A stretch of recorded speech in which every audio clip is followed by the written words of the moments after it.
આજે આપણે બનાવીએ છીએ ગુલાબ છટો. તો આપણે ગુલાબ છટોમાં સૌથી પહેલાં નાખવાનું છે. તમને એમ થશે ગુલાબ છટો નામ સાંભળીને તે આપણને ખાવાનું મન થાય છે. તો આપણે એમાં પહેલાં નાખીએ છીએ રાઈ, સેજ નાખીએ છીએ હિંગ, સેજ નાખીએ છીએ હિંગ. નાખ્યા પછી આપણે આમાં નાખશું આખા લસણની કળી.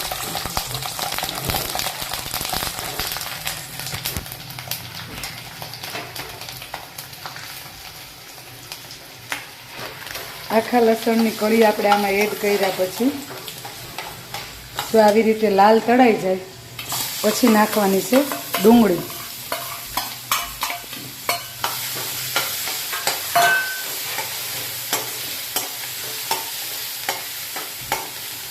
ડુંગળીને હવે આપણે થોડીક વાર તેલમાં સાતળવાની છે.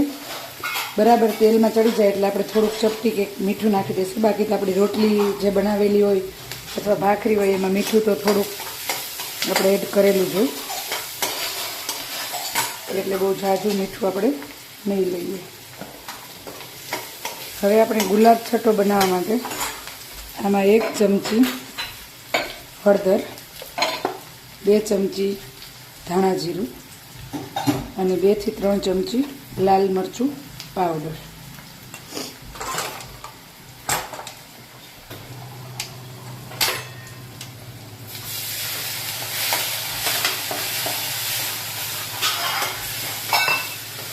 બરાબર મસાલો ને તેલમાં સરસ મજાનો થઈ જાય ત્યાં આપણે આમાં છાશ નાખવાની છે.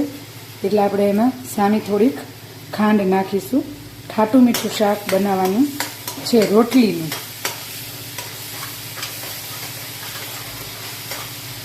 તમે એક વખત ખાશો ને તો વારે વારે રોટલી તમારે જ્યારે વધે ને ત્યારે બનાવો તોય ભલે, નહીં તો રાત્રે થોડીક વધારે બનાવી અને પછી સવારે બનાવવાનું છે.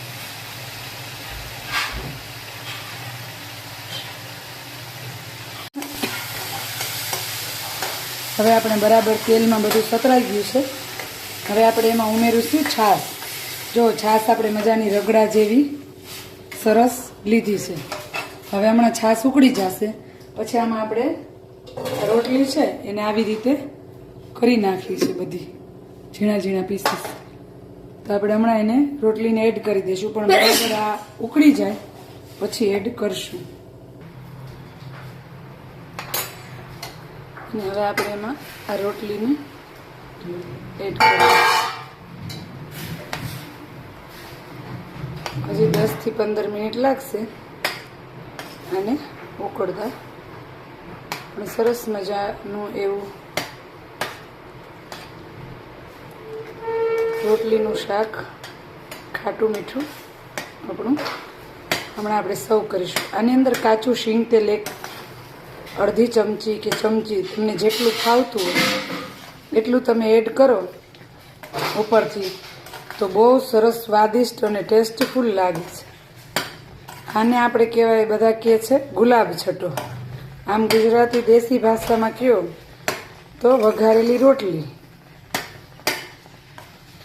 આપણી રોટલી સરસ મજાની તૈયાર છે. હવે આપણે આને સર્વ કરીશું.